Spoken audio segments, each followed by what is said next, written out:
Let's get started. Today we have a really cool subject because Avery and I were working on the weekend, and actually same with Bev and Bruce today. We were working with our dogs, and something came up that was very specific, and is the difference between fear and danger.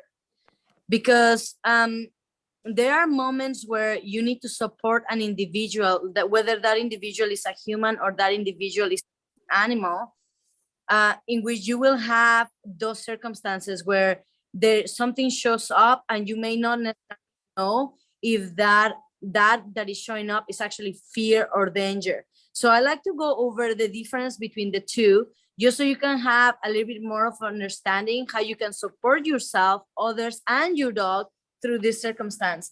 So I'm just gonna stand up a little bit, you guys, and I hope you can see. If you can't see, just let me know and I'll slow myself down or bring things closer.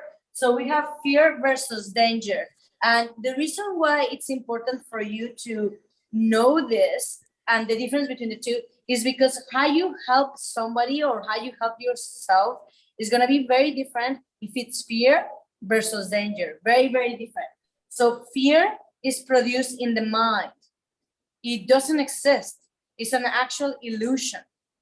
Okay, it's something that your mind, because of what happened to you in the past, or because you lack confidence in certain areas, you basically experience fear.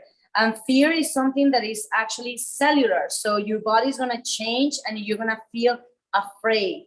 In that moment, what's happening is there's a projection going on. There's a projected from your mind into the outside world. So it goes from within to the outside. And now, like the most basic fear that most of us had is public speaking.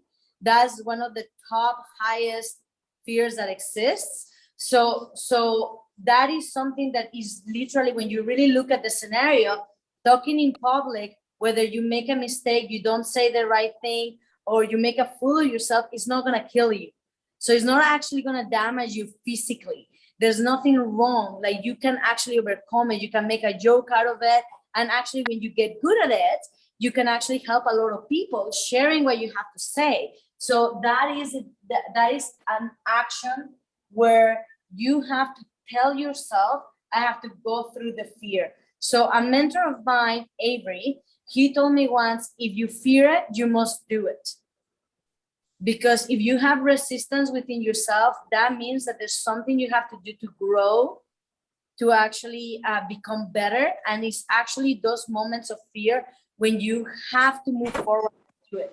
Now, the solution for fear, what you actually, oh, hold on, guys, I apologize. Oh my gosh, I dropped my iPad. 1 second. I got excited. There. Can you guys see again? Okay, so the solution for fear then is action, because action allows us to move forward towards the fear. Now, in a different note, like comparing it to danger, danger has nothing to do with your mind.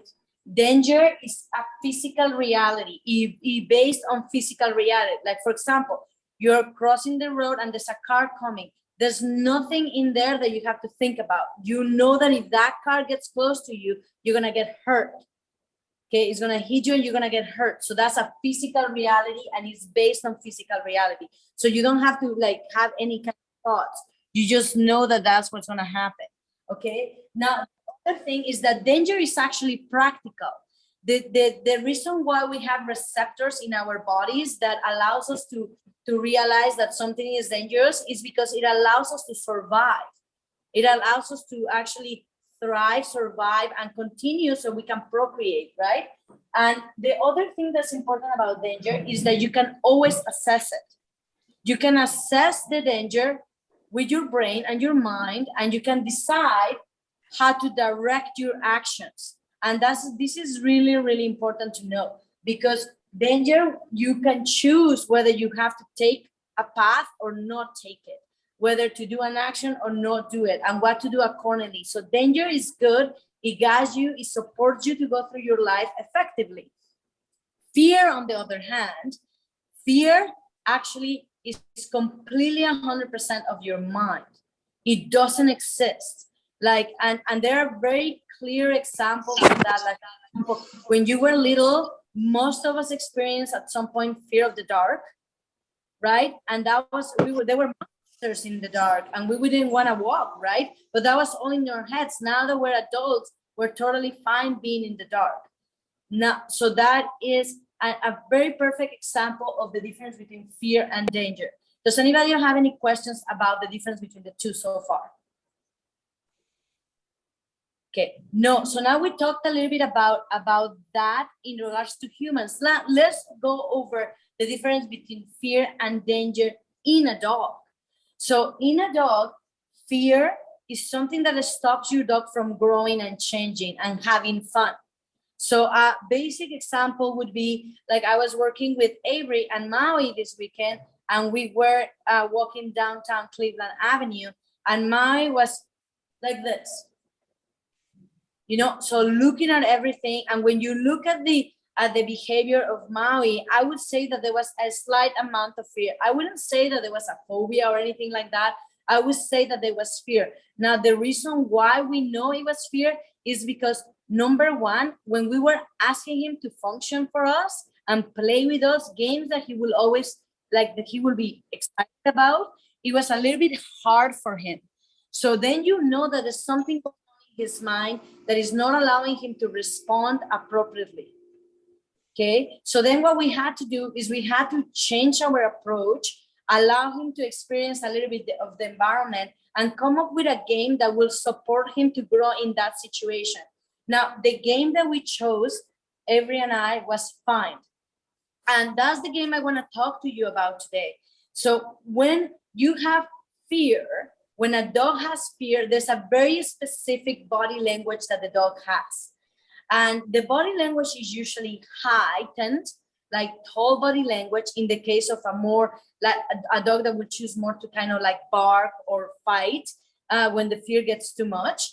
And so in the case of that body language, the dog goes up on their shoulders, and their eyes are very, very wide, and they're very quiet with their mouth, and they may be looking around a lot. And if I had a dog that chooses to run away instead, if I have a dog that chooses to run away instead, the body language will be smaller, like trying to back up, maybe tail between the legs, doing a lot of avoiding, turning their head, and a lot of that. So that's fear. Now, remember what we said throughout this conversation. We said that fear is of the mind. It doesn't exist. It's not real. Okay, so Maui, when we were on the street working with him, he was looking at things that were completely normal, like a person walking down the road, another person with a stroller, like any sounds that came up across. There's nothing scary about those things, and yet Maui is completely blocked in his mind, not knowing how to perform. So then what we did is we played the game Find It. So every put Maui in a sit. He was responsive enough to go into a sit.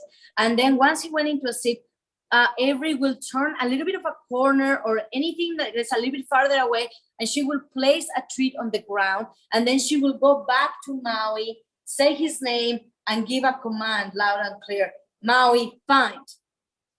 So then Maui, the first couple of times, he got a really easy time. He went around, he found the treat, and he's like, yes, good, fine. And we're doing a party about finding the treat. So that was really supportive to him. And we were playing a little bit on the outskirts of the people. As we got Maui closer to the people, as we got Maui closer to like the flower shops and things like that, Maui started getting a lot more into his mind. So it was a little bit harder for him to perform. So then we have to make the exercise extremely easy. Like, let's basically drag the treat on the ground, place it so he can see it. So I will say, fine. Avery will say, fine, and point at the ground when she started the dragging motion. And then Maui started following that dragging treat and then found the treat. So what we're talking about in dogs depending on the body language that the dog is giving you, is have you move them out of fear. Now, you can't tell the dog, hey, don't be afraid. That's ridiculous. You can't do that. So what we have to do is we actually have to come up with ways in which you can snap your dog out of that situation so they can perform. Now, for example, another example today is Lisa brought her dog named Salty to the pack walk, and then Salty saw a lady that had crutches.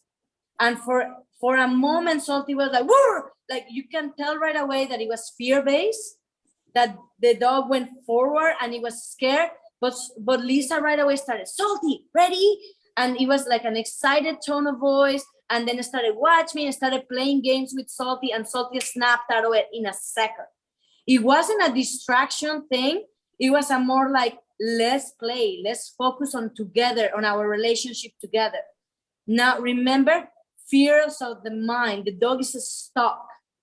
If the dog fears it, he must do it. You must do it. You can't walk away from the fear.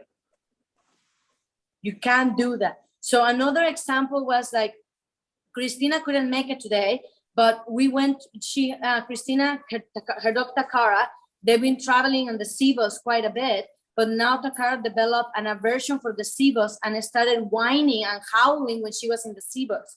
So I went to see what was going on. And what happened is that Takara got afraid about a sound or something that happened a while back. And then when she vocalized, Christina moved her out of the situation. So what happens is there was engagement when Takara got into the fear mode.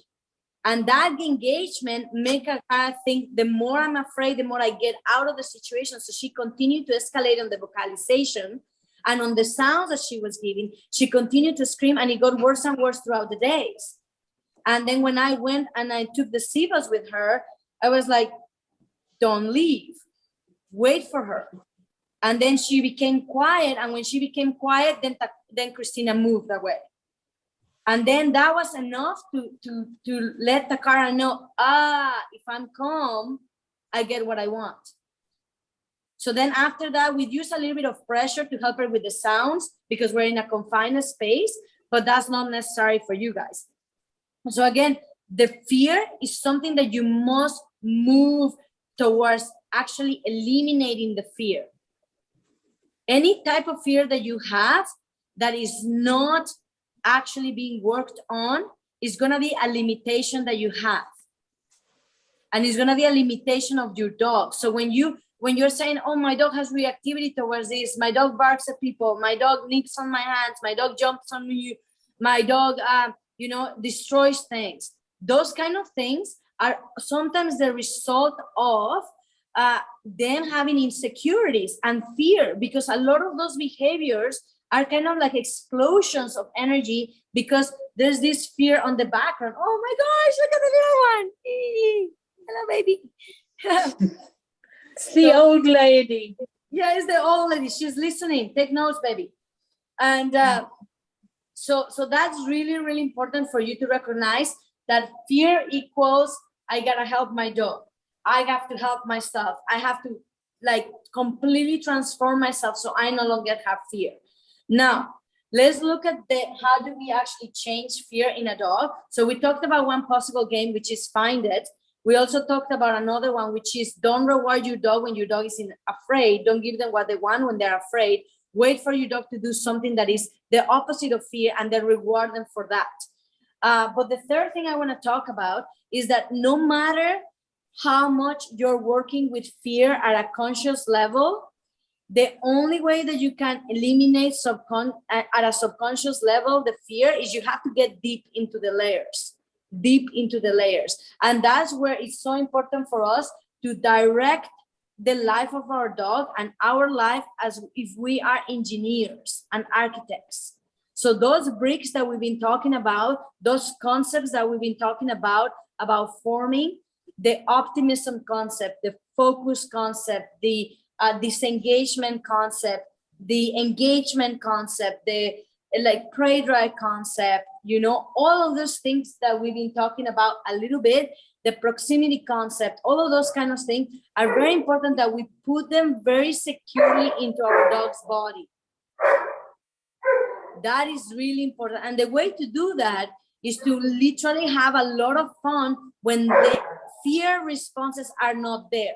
So in areas where you're safe, you gotta get your dog used to these behaviors first in areas where they feel 100% comfortable. Because what happens is the dog is getting, for example, with proximity one, which is the dog comes to you, the dog looks at you, you say yes, you jump and you toss a treat.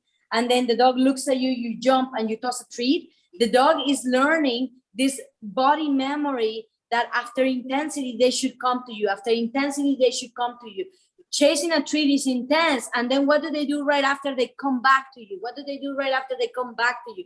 So I'm actually drilling this at a subconscious level. So when I go outside, okay, and I have 10 games that I play that mean whenever I go away with you, with intensity, I come back, all of a sudden the dog gets intense outside and they start coming back to you. And it really does pay, but when does it pay? When does it pay? When you have put enough time and enough effort into it. Like, for example, today I've been working with a Malinois, which is a dog bred for like military work, with one of my clients, Jess. And we've been working together since the dog arrived, and it's been a long time. And for the first time today, I noticed that Mello wanted to interact with her owner. Like, she actually is like, no, she didn't even come to me when I showed up. She was like focused on her owner. And that was, I mean, I couldn't even believe it. I'm like, whoa, look at that. She chose you. Regardless of the environment, she chose him. That was impressive. So I'm like, reward, like pay for that. Give her love, like do anything it takes to reward for that, right?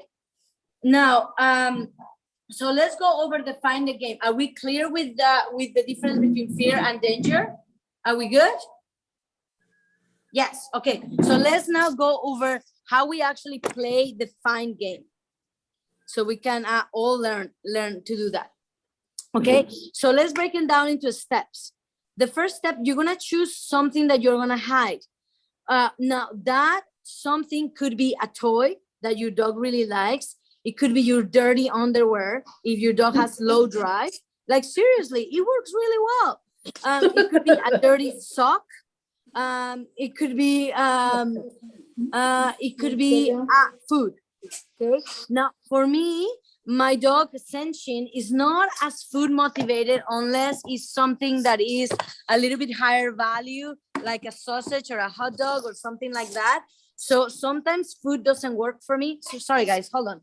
Let me fix my setup here. There, that is better. Is that better? Yes. Okay, so food may not work for me, for my dog. So instead of doing that, I have literally charged a couple of toys that my dog will do anything to find, anything. And one of them is just a squirrel that I bought from Walmart. It's long and it doesn't have any squeakers in it, and it's super cheap. And that I can wrap it around branches and things. So that worked really well for me. And the other one is just a ball. So the way I started my game is I bring my dog into the room. I put my dog on a sit, stay. I show them the ball. I say, ready, show them the ball, sniff the ball. Yes, good job. And I walk away and I put the ball down in like literally so my dog can see it. Then I go back to my dog, I stand right beside my dog, and in a very serious voice, I grab his leash and I say, Senshin, find. And I do this hand signal, find. I shoot my hand out like this, stretch fully on my head like this. Okay. Then my dog goes, what? And he goes towards the ball. I say, yes. And then when he takes the ball, I toss it in the ground. I'm making a fool of myself. Woohoo, you found the ball that you could see. Right? So super easy. And I'm making really easy. And then I do it again. Sit, stay. See, this is the ball. Sniff. And I go and I put the ball somewhere where he can see it, but it's kind of halfway there. He can see the ball, but it's right there. Hello. And so then what happens is I go back to my dog. I grab his leash and I go, ready, find. And so my dog shoots and is confused maybe. So, and then he runs to the ball, grabs it, yes, good job, woohoo, and treat. And then I started making it a little bit more complicated, but very slowly. I played the game 3 times maximum. And I put the ball away. And the dog is like, but I was just getting into it. Come on, where are you going? And yes, I'm like, yep, next time, buddy. So I'm really making the dog want this really bad. Okay, short and sweet. Short and sweet. Okay, so the next part after that is I pull out my toy again. I start again super easy. And then I start going a little bit into difficulty. So let's look at the levels of difficulty. Number 1, the level of difficulty will be I'm around a corner. So it's still on the ground, but I'm around a corner. The next level of difficulty is that I'm around the corner, but there's something on top of me too, like a blanket or a little bit of something not too hard, something that the dog can easily move. Okay, the next one will be I'm around a corner, but now you can't really see me easily. So the first one is I can see you, I can see the ball clearly. The second one is I'm around the corner, but I can see half the ball. The third one is I'm around the corner, but something is on top. The fourth one is I'm around a corner, but you can't see me. So now the dog actually has to get right in there to look for it. Right? So it's harder for the dog to see. So and then slowly I keep adding the difficulty. Now, in regards to height, okay, dogs have a really hard time tracking higher off the ground. So the only dogs that can do that is if your dog is a natural caster. So casting is when a dog uses its knob of high. So instead of having a dog that uses its knob down low on the ground, the dog actually picks up scent like this. That's called casting. So if your dog is a caster, you can move up to a higher ground a lot faster than a dog that is not a casting, a dog that tracks on the ground. So make sure that you realize what kind of dog you have and don't make it challenging too fast because you lose drive. Okay, it's the same thing with the dirty underwear. It's the same thing with the dirty socks. If you have a dog that's not picking up at the game, you have no idea how much value you have when you're using those things. Because now it's like, you gotta find me. So now I'm really important. You're tracking my scent. So like now your dog is gonna help even with your recall because your dog is not gonna wanna be away from you. The dog is gonna actually wanna be as close to your scent as possible.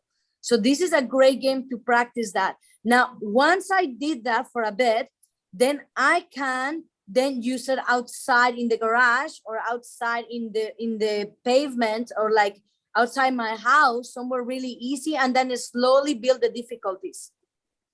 Okay. So does everybody get it so far? Are we good with that? The Define game is such a powerful exercise that you can use. But it's not easy to build a good tracker because it's a very difficult thing. Do you know that if you have your dog tracking something for 3 minutes is the equivalent of your dog having an exhausting walk? The amount of focus that it requires is huge.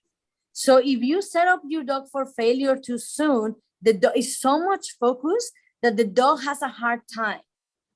Now, if you wanted to learn how to do that game properly, we have for everybody, we offer 1 free nose work class. So you're totally welcome to come and use that class anytime.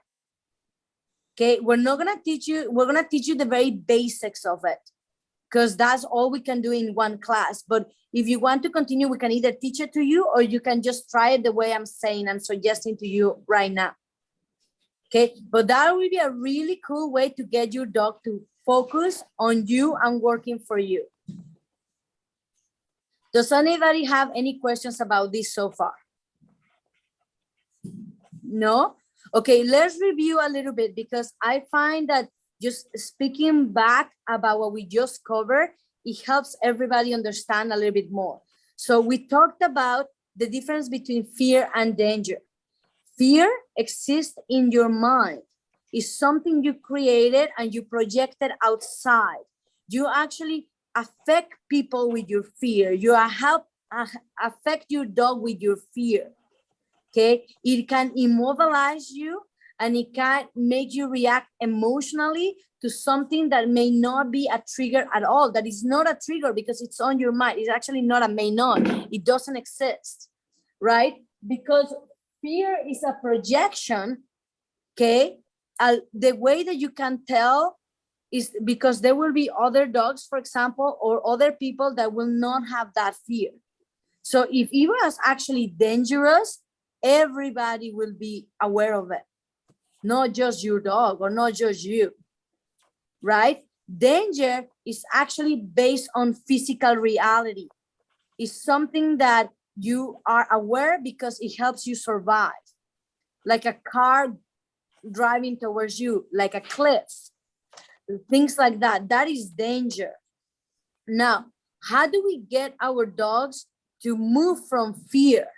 We, first of all, have to realize that we have to become the architects of their wall of understanding. The wall of understanding is all these concepts in their head that when they're established correctly, they can make choices that are actually supportive for us in our society and that create an experience with our dogs that we can't really replicate because they will read our minds. They will be so in tune with us and you'll have so much fun. But that involves you becoming the architect of all these concepts, putting brick by brick into your dog's wall of understanding. So when you do those things, when you go in a situation where the fear becomes obvious by the way your dog moves, because your dog shows you all what's happening inside them through their body language. So when you see that, then you can decide what game to play. And because these games have such a I would say like weight, charge, such a good associations with you, the interactions with you, you can now move them more easily through the fear. And one of the games that I'm suggesting you become really good at is find it. Searching for something, because you can use that easily when you go outside. Like I'll go for a 30-minute walk and my dog is really good at find it. So what I do is I put him on a downstay or a sit stay. I walk away, I hide my toy somewhere hard. I come back to my dog and I say, find. And my dog is shooting like a bullet. He loves it and he's tracking. And he finds the toy and I make a party. Woohoo, good job, buddy, good job. And then we keep walking. And you know what happens right after one search? My dog walks perfectly. Perfectly. He's right beside me, paying attention to me and wanting to be with me.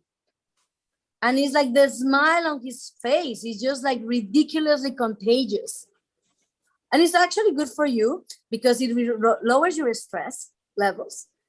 And you're having a fun. Like when is the last time you actually had fun? It's so hard, especially because we can't right now like meet people and actually be normal people because of COVID and everything that's going on. Like the funnest time in our lives is when we're interacting with the people that we love and having like do crazy things and just put ourselves in situations that may not be comfortable because that's when we grow. Okay, so that's for the fear of our dogs. Now, if you ever encounter danger with your dog, okay, let's say that you're walking on a trail and there's nothing there, you're having a really good time, and all of a sudden, your dog, I don't know where, it becomes intense and it starts alerting you either by barking or something, and there's nothing. You cannot see a dog, you cannot see anything, then most likely there's something dangerous in the forest. So in that situation, you may not be, and this is something that is a little tricky to say, but when you haven't cleared yourself up, and I mean clear yourself up in regards of cleansing your vocabulary, because you have to understand that the way humans function is through the words that we use. Actually, we are the embodiment of the words that are actually ingrained in our own wall of understanding. So my physical body is actually the reflection of those words. If you really think about what is a thought is words. And then but it means nothing unless you bring them out. So, words start wars, and words start peace. So the words are how we create our reality. So if I am a person that I'm not very clear with my words and I have a lot of triggers, when I'm walking down the forest, I may not even realize that I'm in danger. I may not even be in tune. Now, if you're the person that is more in tune and a little bit more clear, you will notice these things even before your dog or with your dog. Okay, so then in this case, this is something that is dangerous, and listen to your instinct and walk away from there. Don't go in that path, right? Like, think about it now. Women have a little bit higher instincts for that because we were bred for having babies. So our instincts are a little bit higher, are a little bit higher notch than a guy, because a guy, you are more prone to look at things far away and notice distance things, because at the end of the day, long time ago, we were hunters and gatherers, and the men were the provider of our supplies. So they needed to have those skill sets. Now, in regards to danger, again, it has to be concrete.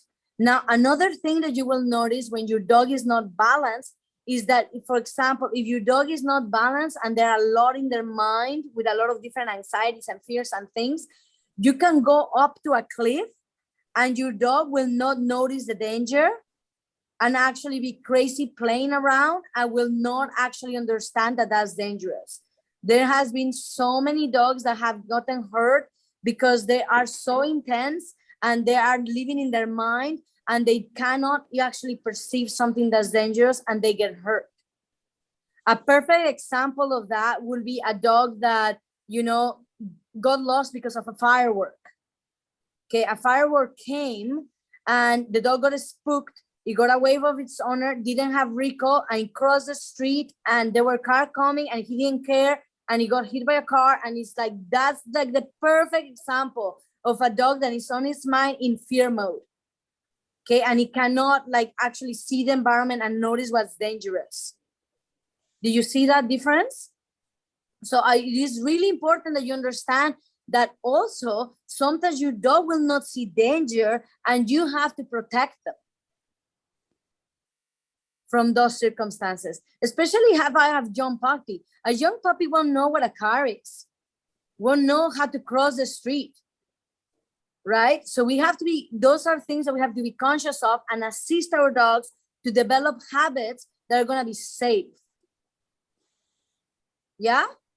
Okay, let's look at the other part, okay? Because we're in this Zoom class to learn about dog behavior, to learn about how to increase our amazing relationship with our dogs, but we're also here because we want to evolve with our dogs. So evolving the human-dog relationship. So we talked about the dog a little bit. Now let's talk about the people. So for anybody who's willing to take some time to work on themselves, to move forward and delete some of the fears and actually become a more effective human being, there's a couple of things you can use, a couple of tools. Number one that I found that works amazingly incredible is a tool called TechnoTutor. It cleanses your vocabulary. It helps you actually read properly, and it expands you as a human, because then it helps you lower the triggers. It works kind of like a tuning fork. When you have a tuning fork, it has a certain frequency and vibration. So when you start using TechnoTutor, you start getting into alignment with who you really are. So that's one of the things. If you're interested, let me know and we can show it to you. You can work on it. The second thing is you have to do writing. You have to write about yourself, learn who you are, figure out what are the things that you can improve about yourself, how you can improve your kids, how you can improve all of that, right? And that is a process called the I process. It's free. So I put the link into our Facebook page. If you're curious, go ahead and check it out. It's an amazing way to get to know yourself. And the third way to improve yourself is there's actually a group on Facebook that I found extremely supportive for many different reasons. Number one, because they're really putting all their energy and effort on creating a world that is best. A lot of the people there are clients of mine that actually recommended this group to me, and I was really impressed on what they've done so far, and it has helped me through so many challenges and things. And like the understanding that we humans are also pack animals and that we can help each other and grow together is huge. It's so exciting to be in a group with you guys that we're helping each other grow with our dogs and also helping in our human side as well. So that group is called Self Perfected. I will put a link to the group on our Facebook page.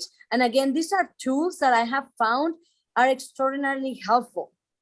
And you can take it or not whenever you're ready, but this is something that I would like to share with you. Now, let's go back to a little bit about what's going to happen in the next couple of months. So we have started the creation of a program that is going to help children. And the way it's going to help children is going to help children not get bit by dogs and also have an understanding of those psychology and behavior. So what we're going to do is we're going to be doing some filming, and we're going to do some classes for this program that we have. So we are asking everybody that if you have a dog that you want to participate on the program, let us know, and we'll actually film some of the videos with your dog. Not only will you learn a lot of the information, but also I think it is going to be very helpful for other people and their kids. So if you're willing to participate on that, and it could be as simple as letting your dog calm, and if your dog has a little bit of fear-based issues, we would film your dog being afraid and looking at the body language of your dog so we can show other people. Okay, so if you want to participate in something like that, let us know. We are doing this as part of our nonprofit approach, as us helping our community and bringing more awareness to how to be safe around dogs and how to create dogs that are going to be of service to humankind, not of disservice. Okay, so that's also a possibility. Let us know if you want to participate. That'll be great. All right, let's open the floor to a little bit of questions. Does anybody have a question about their doggy specifically today?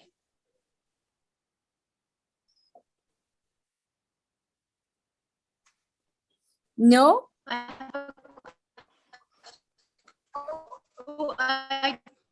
you hear me? Hold on, Lisa. Can you repeat it again? You just got cut off for a second. Hold on. Okay, so my question is, my dog is 5 months, so this is going to be our first Halloween together. Lucas, can you turn off the TV for a sec? So I was just wondering, because she does have quite a bit of fear with new things. Are there any tips going forward towards Halloween? Because I hear like with the fireworks and the kids trick-or-treating and costumes. 100%. So start working with your. 100%. So start. Can you hear me? Lisa, can you hear me? No, you can't hear me. Can you hear me now? Okay, yeah, perfect. I can hear you. Okay. So this is an amazing question, and I'm super grateful that you brought it up because it's something you have to start working on right now. First of all, do your kids have costumes already?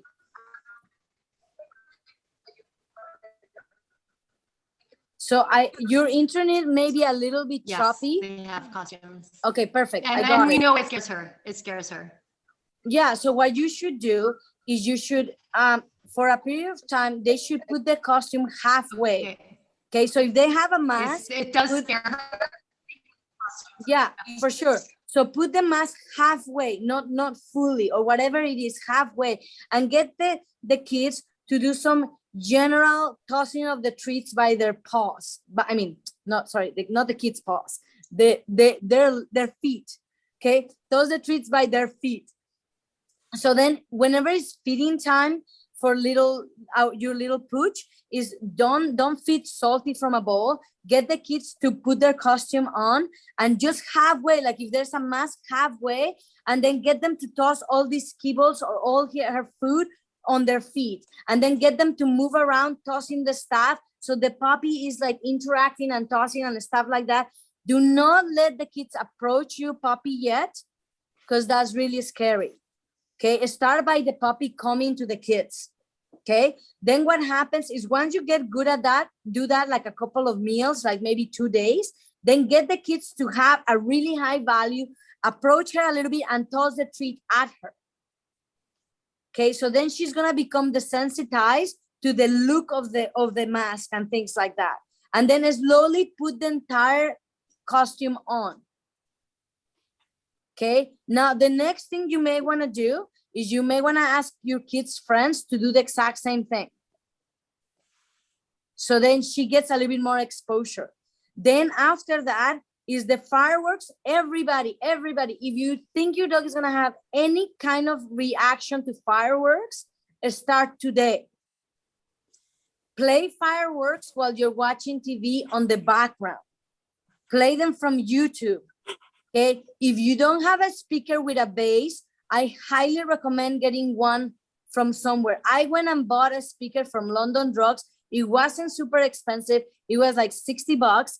And what I did, it has a great bass. I can actually feel it when you play the fireworks. So that's going to be a little bit more effective. Play the fireworks at low volume first and have fun with your dog.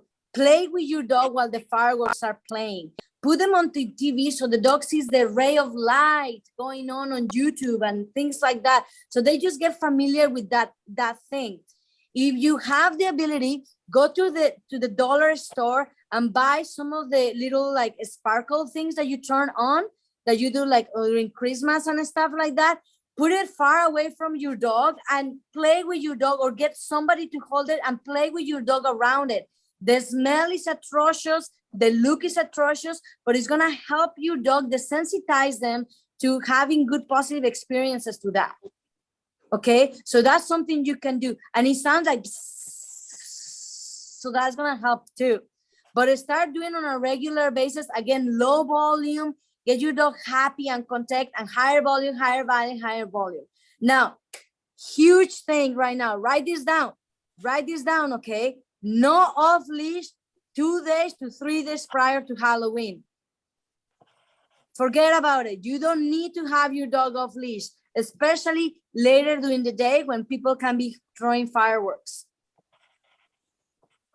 Okay, you don't have to have that.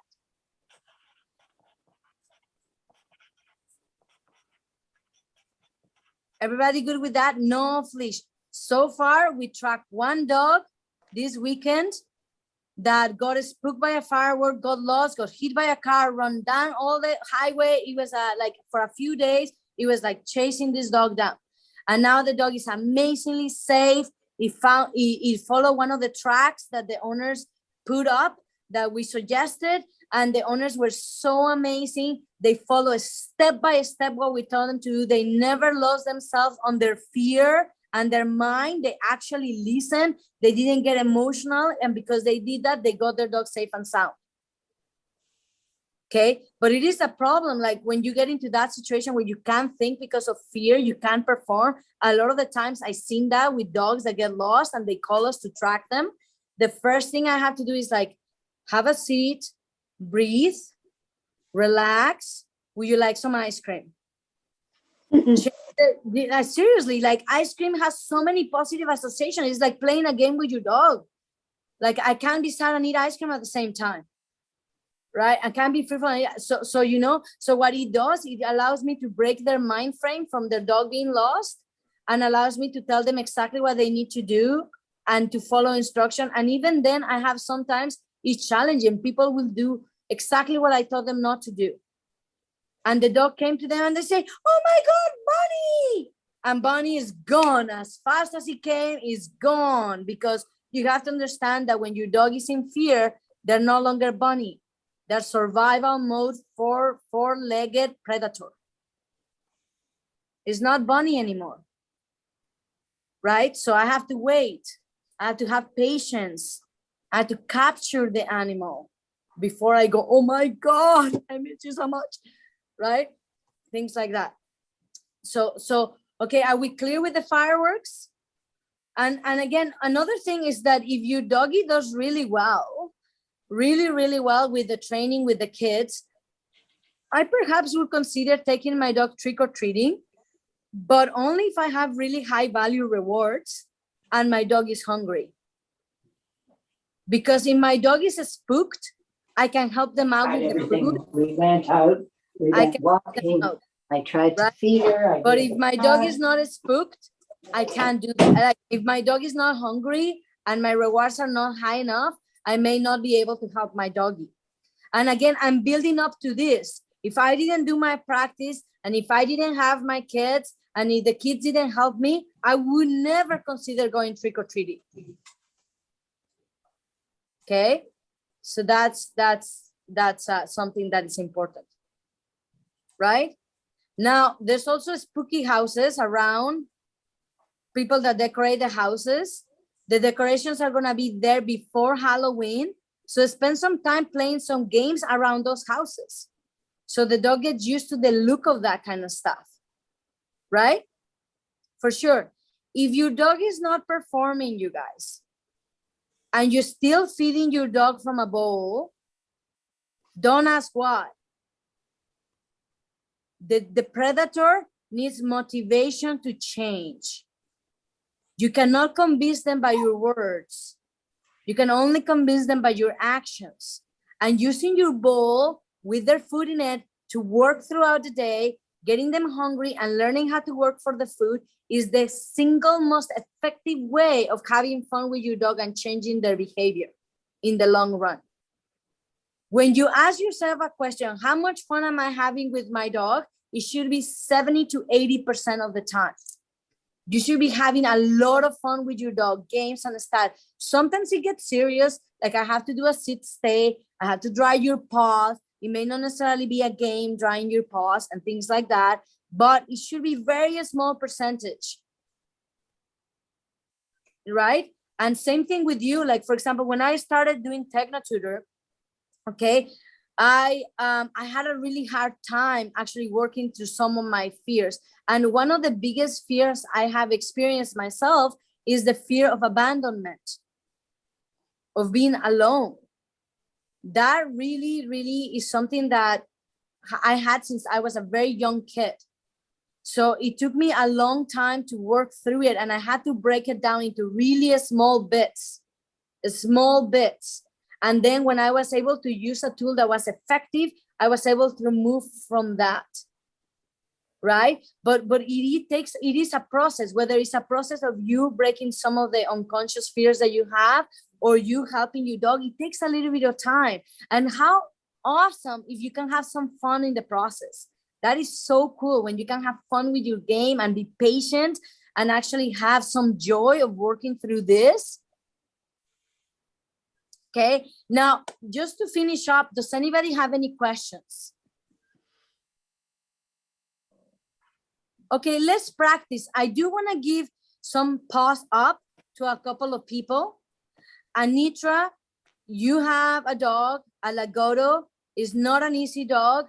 You done so well. It totally, like, my heart jumps up and down whenever I see you working with your dog. The amount of work and effort to it is just amazing. Good for you. Okay. Thank you. And same with you. You have a doggy that is like frozen. I shall not move. I shall not do anything at all. I'm a robot, right? And you gotten your dog to actually move and work for you. That is really amazing. Good, and keep it up. The next class we're gonna have is gonna be in public. We're gonna regress a little bit, but it's okay. We're gonna help you dog, make sure your dog is hungry, bring a stinky stuff, and we'll get it working, okay? And Avery, you have been volunteering with us, helping us with our puppies, raising them to be amazing service dog, and we cannot thank you enough. Same with you, Paulina. I know you can, I don't know if you're there, but thank you so much for your hard effort. You have no idea. It really takes a community to raise service dogs, and it's super amazing that you guys are volunteering and helping us out. Thank you so very much. Greatly appreciated. And of course, one more thing that I like to say, you guys, is Bev and Bruce also have been doing the pack walks, and they actually help us with some of our harder dogs. And because they have a little bit more experience, so they're actually able to help us a lot more. And they are also working non-stop to get Misty to be a playful puppy, right? So thank you so guys for being here. Tell your friends about our Facebook group, share it with other people. We want to be many people. We want to be lots, so we can help a tremendous amount of people in all our communities, so we can have safe dogs that everybody enjoys. And if you guys have a subject that you want to talk about, you can always send it to us and let us know. We'll see you next time, guys. Thanks, Belly. Bye, She is guys. getting braver. She did the tin foil. Nice. She walked on the black tiles in the bathroom. That's great. So she's getting brave. So you're working on your optimism break. I'm very Yes. proud of you. That's really awesome. You Okay. just wait and see after a year. You're going to be like, this is the best dog I ever had. I wish I had found you when I got this one 15 years ago. Yeah, I hear you. But you're starting. It's never too late. It's never too late. Yeah. Okay. Thank See you. you guys. I'll see you on November 2nd. Yeah, see you there. Thank you, Valerie. Bye. Bye. Bye. Thanks.